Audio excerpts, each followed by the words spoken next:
আবার তোমরা আমার কাছে ফিরে আসবে না? তোমরা কি তাই মনে করো? কেটা বলতেছেন? আল্লাহ আমাদের কোনো না কোনো উদ্দেশ্যেই বানাইছেন।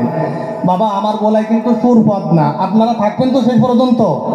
সবাই থাকবেন তো ইনশাল্লাহ? বেশি দরকার নাই, যে কয়জন আইছে ইনশাল্লাহ হবে, চলবে।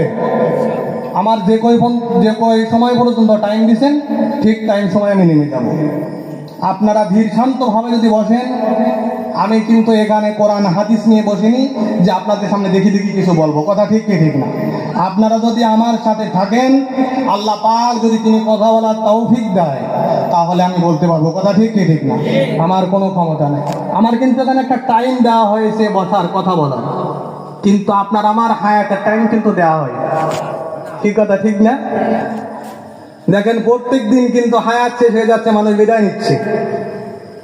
তো আপনারা ধীর শান্ত ভাবে মাহফিলের শেষ পর্যন্ত থাকেন, আমলের নিয়াতে যদি কথা শুনেন, আখেরি মোনাজাত নিয়ে বাড়ি যাবেন।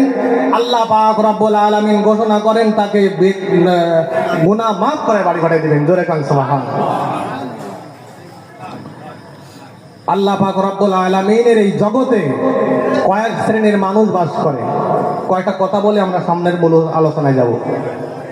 এক শ্রেণীর মানুষ আল্লাহ পাক বলতেছেন তারা মানুষ নয়। মানুষের মতন হাত আছে, পা আছে, চোখ আছে, কান আছে, হাঁটে, চলে, খায়, কিন্তু আল্লাহ পাক বলতেছেন এরা মানুষ নয়, এরা জানোয়ারের মতো। জোরে কর নাউজুবিল্লাহ। মানুষ হয়ে যদি আমরা জানোয়ার হয়ে যাই তাহলে লাভ আছে? আর এক শ্রেণীর মানুষ এই দুনিয়ার ভারে আছে, তারা মুর্দার মতন চলে। কিসের মতো? সবাই বলেন মুর্দার মতন চলে, মৃত্যুর মতো। আর এক শ্রেণীর মানুষ আছে, তারা মরার পরেও জ্যান্ত থাকে। কথা আপনারা বুঝতেছেন? সবাই আমরা দক্ষিণী লোক, ঠিক না? তাহলে আপনারা দলিল নেন কোন জায়গায় বলতেছি। মন গড়া তো কোনো কথা বলা যাবে না।